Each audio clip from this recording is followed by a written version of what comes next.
Welcome to An Honorable Profession, a podcast giving America hope since 2018. I'm Ryan Coonerty. Along with Debbie Cox Bultan of the New Deal, I'm lucky enough to be your co-host.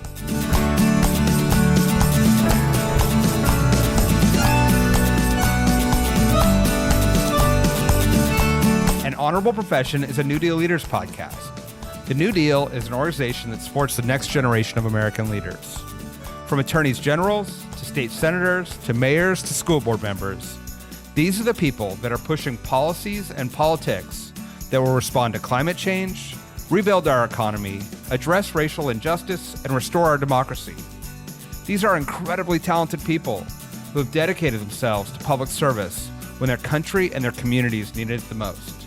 Check out newdealleaders.org to see what I'm talking about. Buckle up, podcast listeners. We have a great one for you today. So great that Debbie Cox Bultan and I teamed up because we both wanted to talk to our guest, Olivia Julianna. Olivia started secretly posting her political thoughts as a 17-year-old in a conservative Texas household. Her followers quickly grew, but so did the haters, including Congressman Matt Gaetz, who attacked her personally. Olivia used the moment to double down on her positions and raise $2 million for abortion access. Since then, her following has continued to grow, and now she's being courted by the White House, state, and local candidates to understand how to connect with young voters. If you listen to this interview, you'll see why. She's wicked smart, brave, and right to the point. If you like this episode, do us a favor and share it. We want to inspire more young people to engage and save this country and world. Enjoy. Olivia Julianna, welcome to An Honorable Profession. Thank you for having me. I've been looking forward to this conversation, and this is a fun one, as I mentioned, that Ryan and I are co-hosting today together, which we always love to do, to get to hear from interesting and effective people around the country that are making a difference where they live. So we're so excited to have you. I enjoyed meeting you a couple months back and really hearing your story about how you got into activism and the impact that you've had nationally, and it really is a voice of your generation. And so we're really grateful for you to be here to tell that story again. And so to that point, I'd maybe just like to start with, how did you get into this? How did politics find you? Yeah. I grew up in a pretty politically engaged household. The only difference is I grew up in a very conservative household. And, my dad, he's a John McCain Republican. And I can remember being in kindergarten watching the presidential debates between Obama and John McCain, and then being a little bit older in elementary school watching the debates with Obama and Mitt Romney, and then so on and so forth. So I was always really aware of what was going on in politics, but it wasn't really until I got into high school that I kind of started to take on these opinions of my own, and I joined debate. And I was a Lincoln Douglas debate kid, and so it kind of forced me to learn how to research both sides of any given argument. And up until this point, I had called myself a conservative because that's what I had been raised to believe. I was a conservative Southern Baptist, young woman, so these are the morals and the principles that I was supposed to have. And so my first major case in my Lincoln Douglas debate class was actually around abortion. And it really made me have to peel back a lot of the layers of information that I had been taught and realize that a lot of it wasn't true. And so that was kind of the first awakening moment of me kind of having different political beliefs and being involved. But it wasn't really until I was a junior in high school. I was on spring break and the COVID lockdown started. I didn't go back to school. And so I was stuck in the middle of, rural Texas, middle of nowhere. And it was just me and my dad. He had been laid off from work and I was home from school now. And I just kind of watched as the world was going through all these different major events. We had this global pandemic going on. We had an extremely contentious presidential election coming up, one that I wouldn't even be old enough to vote in, but then also the resurgence of a huge part of the civil rights movement with the murders of Breonna Taylor and George Floyd. And I remember just thinking, this is wrong. These things that are going on are atrocious, but I was surrounded by people who thought that these things were not only okay, but that they were right. that these were the correct beliefs to have. And I remember going to my dad and telling him, I wanted to go drive into Houston and I wanted to go march and protest because I thought that what was going on was wrong. And he said, if you go march, don't come home. Mm-hmm. And so I did what I think any other young person who was told something by their parents to do, is I found a way to rebel in some way. And I started posting videos online in secret about politics and about being a Democrat and about wanting to help elect Joe Biden to be the next president. And I eventually told my dad, and he was actually pretty supportive. And now he's incredibly supportive of everything I do.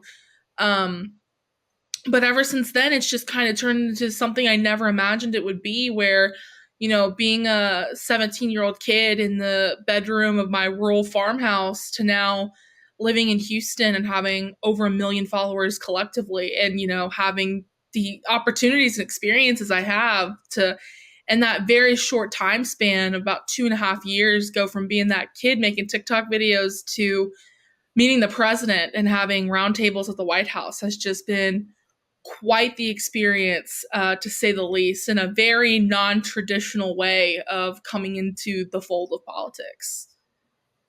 That's so amazing. I just have to say that's so amazing. Go ahead, Ryan. No, absolutely. It's an amazing story, an inspiring one as well. So I got to say, you painted a rosy picture of, finding your voice, finding your activism, and then, growing your influence and shaping our political debate and culture. But it hasn't been an easy road. Can you describe some of the challenges that came with getting that kind of profile? Yeah, I mean, the biggest part of getting the profile, a lot of it is built off the back of Republicans, specifically elected officials, attacking and targeting me. And, Matt Gaetz is the most prominent story. Matt Gaetz attacked me. I raised over $2 million for abortion care by trolling him online. That's really the fullness of the story. But he wasn't the first one to throw shots at me. I had publicly had a potential lawsuit with the Attorney General of Texas, Ken Paxton. I had run-ins with Governor Glenn Youngkin in Virginia.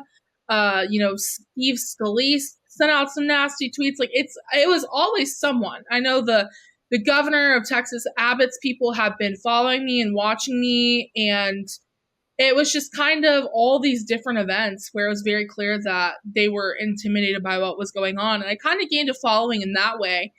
And obviously, just an onslaught of attack from people on the right. I talk about it so nonchalantly now because it's so, it doesn't really bother me. I'm just kind of over it. But, I've gotten death threats since I was 17. I've had people threatened to assault me since I was 17. And, I'm about to turn 21. And for it to have been going on that long, it's just crazy to me. But I was kind of always under the impression that I would only be getting, violent attacks or threats or condemnation from people on the far right. And that has not been my experience. I have also experienced a lot of really nasty attacks from people on the left as well.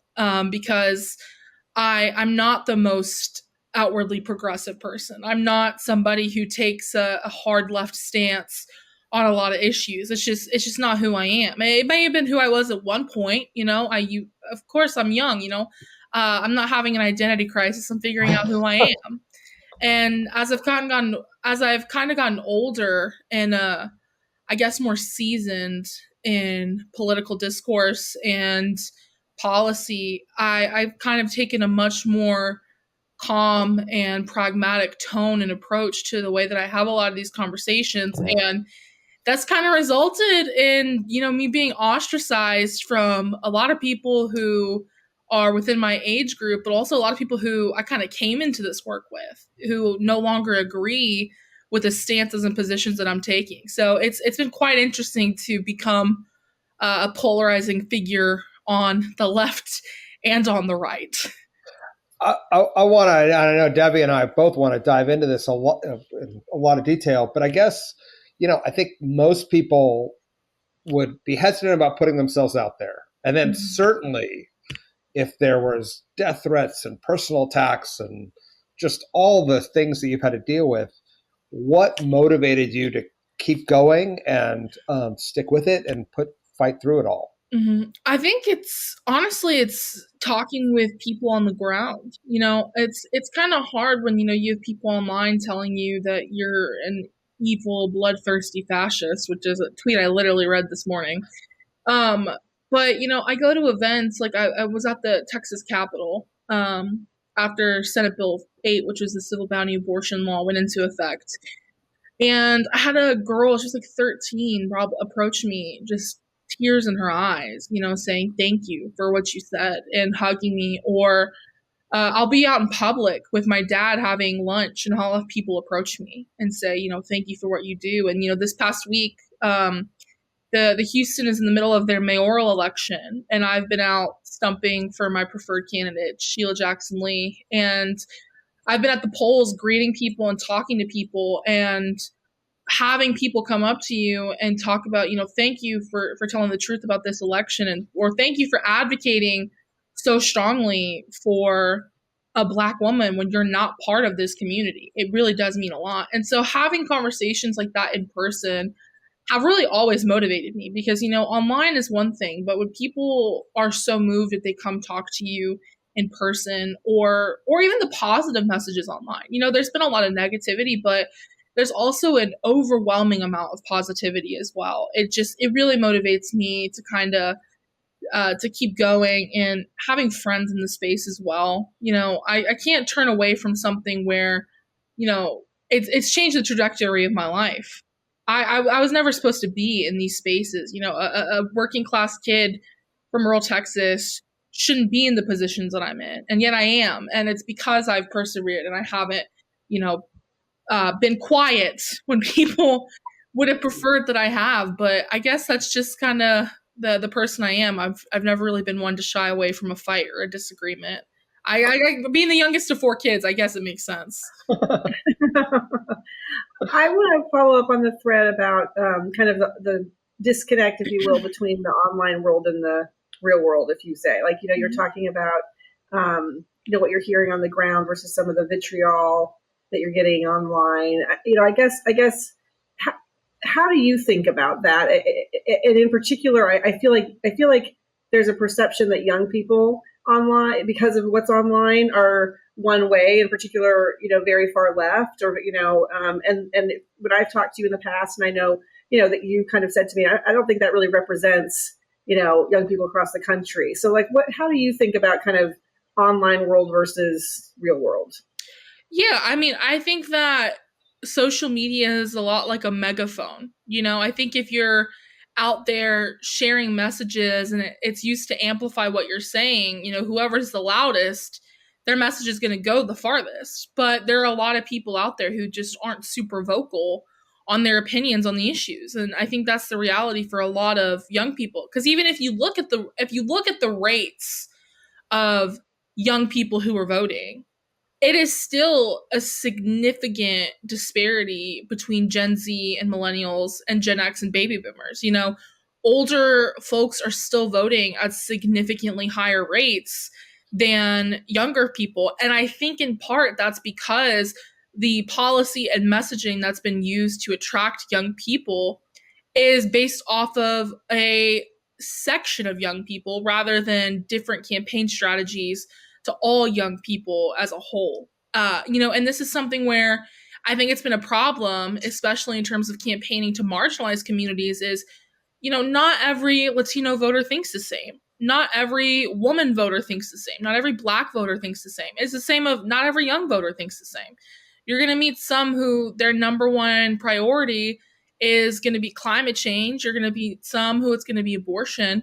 But I would like to make the argument about the overwhelming majority of young people, the number one issue that is either motivating them to go to the polls or preventing them from going to the polls is a concentrated message around the economy and about how we can financially empower young people.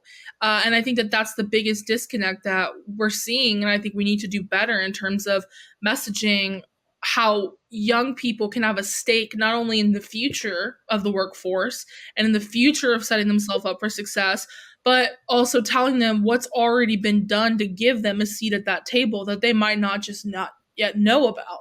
And so it's different, monoliths in voting aren't a thing. Everyone has to be campaigned to in different ways, and young people are no different.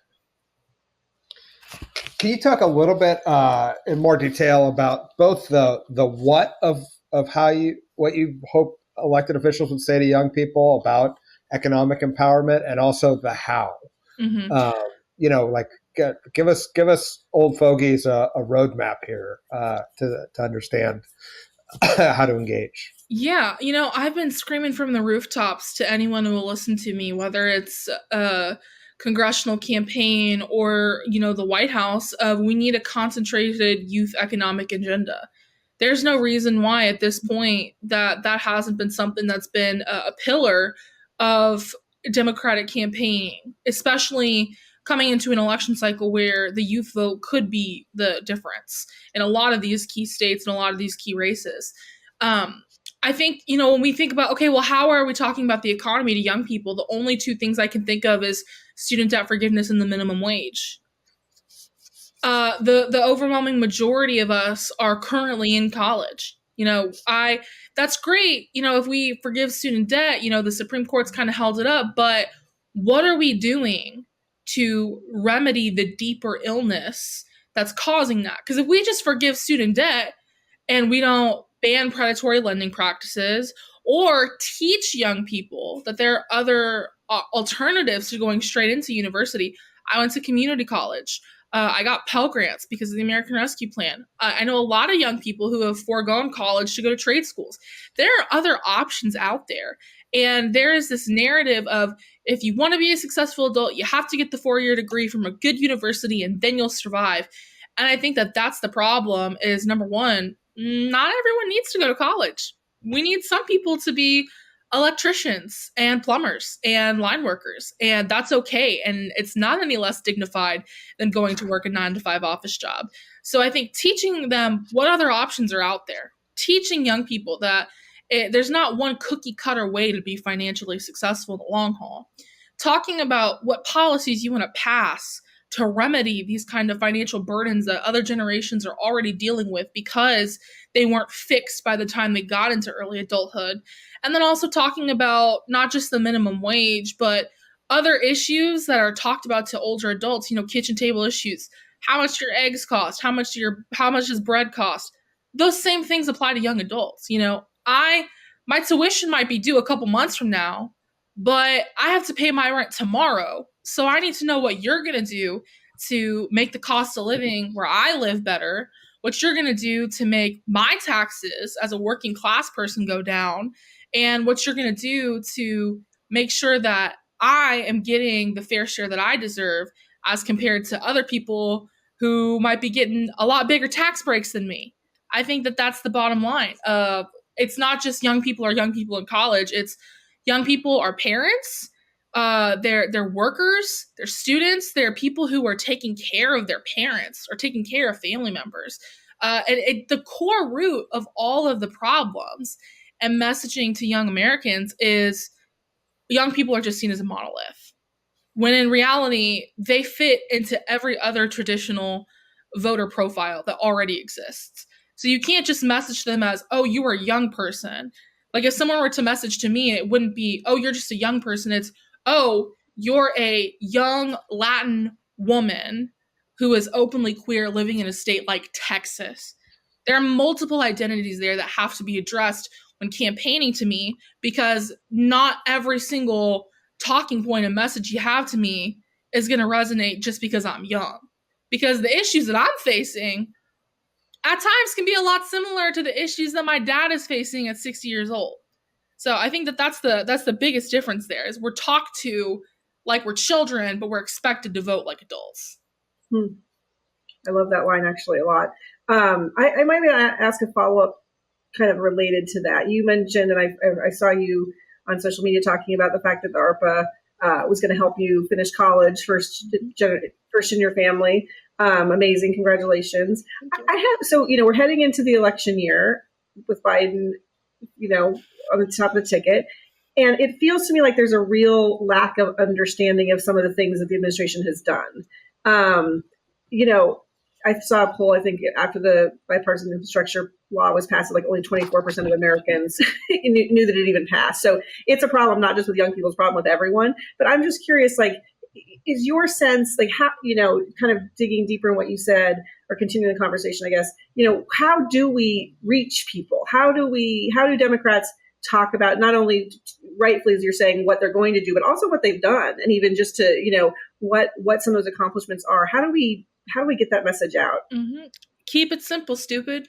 I think that the Democratic Party can be its own downfall in the way of we talk to people and expect them to come to our level in terms of understanding the logistics and the more complex legislative issues that go behind a lot of these things. I could sit here and say, the American Rescue Plan and the Omnibus Bill expanded Pell Grants, which then went down into junior colleges and university and allowed people to get tuition assistance. I could say that, or I could say Democrats gave working class students money to pay for their college. So much simpler, and it's so much easier and understandable. And I think that's why when it comes to the narrative war, a lot of times Democrats lose because we don't talk to normal people in a normal way. There's a lot of fluff around it. There's a lot of, well, see how smart I sound. You must trust me because I sound smarter than my opponent. That doesn't always work. Case in point, 2016. There are a lot of people who didn't vote for Hillary Clinton because they didn't think she was a good enough candidate, which is total crap in my opinion. But also it was Donald Trump sounded like a working class scorned guy. He was just some dude. And I think that someone who's been really successful in kind of proving this hypothesis is John Fetterman. John Fetterman is like, look, I'm just a guy. I care about these issues. I want to do these things. And I hate this traditional status quo. And it's been extremely effective for him. And I think people respond a lot better to that. And people understand it a lot easier. People don't like voting for people who they can't place. They don't like voting for people who they can't understand. And I think that the more we have people talking about normal working class people issues in a very normal and understandable way, the more ground that we have that we can make up in the long haul. You mentioned that you're a proud Texan, and Texas is a very young state. It's also a growing state. It's also a very conservative state.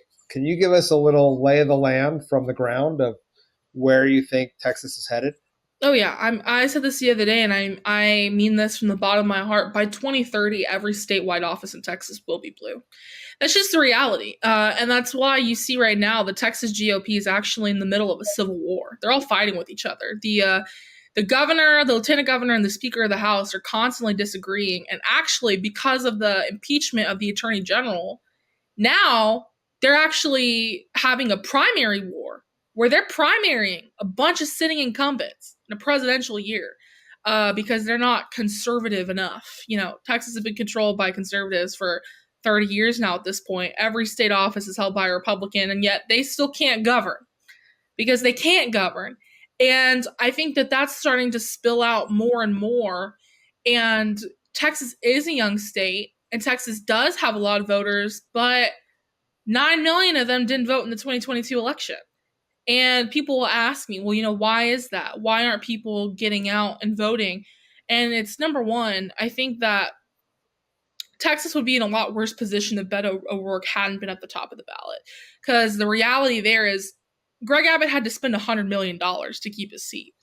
And that's money that could have been invested in the Harris County judge election or the state house seats that wasn't. But also, I think people want to see candidates that look like them at the top of the ballot. And Texas is a majority minority state now. One of the largest Latino populations in the country, one of the largest Black populations in the country. And I think that is already being translated by the two primary Senate candidates you have on the Democratic side for next cycle. You have Roland Gutierrez and Colin Allred. But I think the main reason why we aren't seeing people come out is we do a really great job at registering people to vote and a horrible job at educating them on how to be voters. And that goes for even me. I'm a registered voter. I vote in every election that I'm able to. And in the last school board election I had, it took me 30 minutes on election day to figure out where to vote. And I do this for a living. So if it's taking me that long, what kind of a burden is that on the mom who has 30 minutes before she's got to pick her kids up from soccer practice to go vote in this election that's going to affect her kids? It's a burden. And until we figure out, or until we start implementing ways to actually educate people on how to become active voters, we're just going to keep seeing repeats of this over and over again. And so as far as Texas being a young state and a changing demographic state, Texas is going to go blue. Now, whether that happens next year, I don't know. Democrats in special elections have been overperforming by 12 points since Roe was overturned. But what I do know is that the 2024 election cycle in Texas is not actually about 2024. It's about 2030. And it's about setting the groundwork there. And I think that the election here next year is going to be down to 5 points like it was in 2020. And if this was a congressional election, the entire country would be calling it one of the most hotly contested swing elections in the entire House. But because it's Texas, a lot of people think, oh, well, there's no hope for it there. And I think that the outcomes we're going to see, whether it's Ted Cruz going back to Washington or whether it's Ted Cruz not going back to Washington, the numbers that is going to come out of Texas next year is going to continue to change the national narrative about the state. And I think Democrats really need to start making investments here like they did in Georgia, because if they're able to take Texas in a presidential year, all bets are off. That's the path to victory continuously. And we're going to get there eventually. I want so much hope there. I love it. I want to stay on that theme for a second, because I've heard you talk about Texas also being the voter suppression state. So as we look at Texas changing demographics and what that might portend for 2030s you're talking about, like, are you worried about kind of rule changing, the powers that be finding other ways than letting people actually vote and get what you want, right? What's happening and what do you think is going to happen? The Texas Republicans can insulate themselves into their seats by gerrymandering, but I heard someone say the other day, but they can't insulate themselves from the consequences of their actions. And where I say from that is, if they insulate it to where they can keep some of these down ballot seats, we know they're going to do, that's what they do. I think eventually Texas is going to become too large and too diverse for them to be able to suppress people from voting at the rates that they're going to. Even in 2020, or 2022, they passed these voter suppression laws. And I think the biggest indicator I've been using is the Harris County judge election from 2022. Lena Hidalgo is the incumbent who nobody thought she was going to win her first election. She won in 2018. No one thought she was going to win. She ended up winning, and she had an opponent in Alex Mueller. Alex Mueller had the support of the national GOP, the state GOP, top funders in the state, and she outraised Lena 4-1 and spent almost every dollar she had, and she lost by 3%. It's going to be close. But if you look at that and you see the margins and the energy and the effort they spent on the largest, bluest county in the state to lose, that was devastating for them because that was their biggest project of the year. And now I think they're going to be so distracted with themselves and this kind of civil war that they've got going on, which I've called it trickle-down dysfunction, because we saw, Kevin McCarthy and, what's going on with Mike Johnson and all this is kind of trickled down into Texas now. They're going to be so consumed with their own egos and their own party problems, and they have this faux sense of security from, we've held Texas for 30 years, that I think that they're going to delude themselves into not seeing the writing on the wall, which is that Texas is not only going to flip, but it's going to flip seat by seat, even in small elections. And that's already starting to happen. We've already taken a couple House seats and staved off the so-called red wave that was supposed to happen last year, even though Abbott won by 10 points. So it's inevitable is what it is, even if they do continue to, pass voter suppression laws. I like it. I like hearing that. It warms my heart that you brought up a mayoral election and a Texas judge election. Can you talk a little bit about how to engage young people, not just on national issues, on issues of choice and guns and other things, but in local elections, and what that means for young people who are looking to make a difference in their communities and in politics? Yeah, I mean, I'm not going to sit here and say that I think 100,000 young Houstonians are going to turn out for this mayoral election. I think we're a couple cycles off from that. We'll get there one day, but for right now, I don't think that that's going to be the case just yet. But I look at myself and other young people who I do see in this space, and it's understanding that the most change you're going to see is going to be on a local level. These are the politicians that you have the most access to, who have the ability to decide where federal funding goes in your community. And so here in Houston, I kind of look at it. I'm like, okay, well, what are the issues locally that bother me? I wish we had better public transportation. I wish that our streets were better. That's the biggest thing, is young people drive to, I drive through Montrose. I can feel the potholes. Like, I know that we need some money here to fix these streets. Or talking about colleges and, investments in colleges. And I think that the biggest way that we can get young people to understand and be involved in these local elections is, on the one hand, the proximity to these elected officials. You are a lot more likely to be able to talk to your city council members and your mayor than you are to talk to the president of the United States. Okay, that's just the bottom line. We all know this. The proximity and being able to have a say, being able to go to city hall meetings, being able to make public comments, but also understanding that if we have Joe Biden in the White House, but we don't have governors in the governor's mansion and state legislators that are going to take that federal money and implement it in a way that betters our communities, then all these other places are reaping the benefits of our votes, but us. We're not reaping those benefits. And, I live in Houston, so I have the privilege of being like, I live in Harris County, so I know that this bill that Joe Biden passed into law, I know Lena Hidalgo is going to find a way to spend that money on some good stuff. But, my family, who might live in a more conservative county in Texas, they still don't have broadband internet. Their county judge isn't really doing anything to help them get that federal money.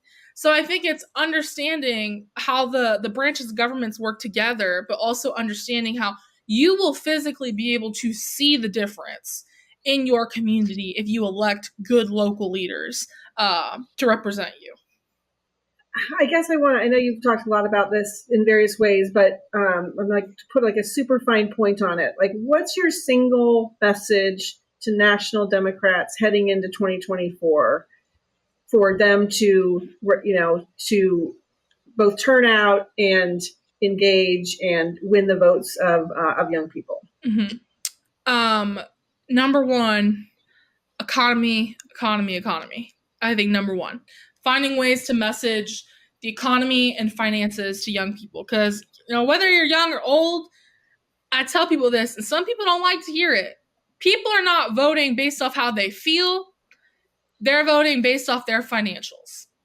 That's the bottom line. It's going to be, how are people standing in this current economy? Number two is, I don't need to hear Democrats tell me how much young people love them. I need to hear young people who have been selected as surrogates telling people how much they love Democrats. Stop speaking for young people and let them speak for themselves. Because that's another one of the reasons why, Gen Z, they're not going to traditional media. They're not watching MSNBC to get their news. They're coming to people like me. They want to hear from their peers what's going on. And number three is, you got to treat young voters just like you would treat any other voter. You're not entitled to their vote. You're going to have to work for it in the same way that you have to work for other people's votes. And understanding that they can make the difference if you treat them like they can make the difference. Stop telling us young people are going to save the world and treating us like children when you expect us to act like adults and vote like adults. If you want us to be adults, treat us like adults. Talk to us like adults. And look at the polling to reflect what young people have to say in terms of, well, who is the poll talking to? If your poll is about predominantly young white women, well, we know what predominantly young white women care about when it comes to elections. What about the tens of millions of young Black and brown people who aren't voting because you're not campaigning to them? That's going to make up the difference. That could have made up the difference in Texas, but they weren't talked to. And so until we make up that disparity, we're just going to have to keep competing for the same sliver of hyper-aware, hyper-informed young people who have been involved in politics, many of which are on the far left, and competing for those young votes than all the other young votes that are out there on the table too, because they don't have a voice in this, and they should. And that's kind of where I hope to make up the difference in terms of speaking for myself as well, is young people aren't a monolith, and oftentimes the loudest voices aren't reflective of everyone who's out there. So I got to ask in our last question here, that's all good advice, and I recognize you're really busy. Any chance you'll be asking for people's votes in the near future? Is there an office you got your eye on? I can't tell you how often I get asked this question. I get asked all the time. I will say, I'm going to finish school first. I got about 2 years left. I'm going to finish school first. But after that, I can tell you one place you will not see me running to go, and that's Washington, D.C. It's not for me. I will gladly let other people do that. If I were ever going to run for office, it would either be somewhere in Houston for a local government or for a state house seat or state senate seat. Texas is my home. That's all I care about. I'll tell anyone who will listen. I don't know what the future has in store for me, but I know it's somewhere in Texas, because this is truly the one place that I so deeply, deeply care about. And I'll do anything I can to make it into the place that my great-grandparents thought it was when they immigrated here 100 years ago. So that's the kind of political answer, which is I can't really tell you my plans, but yeah, that's a good candidate answer. I'm just saying. She's got it down already. It's almost like I do this for a living. Wow, Olivia, we can't thank you enough for being with us. This was such amazing pearls of wisdom in there, and we're so excited to continue this conversation at our conference coming up with you, and just thank you for all you're doing out there. I know if you ever do choose to run, that you will have a national fan base in addition to Texas, but it doesn't matter whether you do or not, because you're already making a huge impact. So thank you for all you're doing. Thank you. Thank you. All right, we'll see you soon. Mm-hmm. An Honorable Profession is a New Deal Leaders podcast. Thanks to the team at NewDEAL for producing this episode. We encourage you to bring honor to public service, and because we keep things honorable, no tax dollars are used in the making of this podcast.